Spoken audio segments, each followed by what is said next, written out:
The annotation tools in ActivInspire consist of the pen, highlighter, and eraser, and are quite possibly the most utilized tools of the whole program.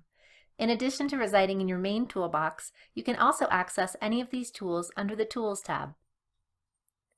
Use the pen tool just as you typically would to mark, indicate, or draw on a regular surface. Choose from the color palette and easily change the pen width by using these circles or the slider.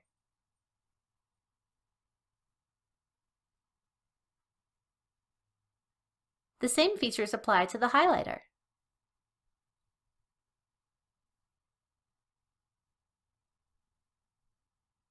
Finally, erase annotations with the eraser. Again, you may change the eraser width. Note that you may use the Selector tool to isolate and manipulate annotations just as with any other object.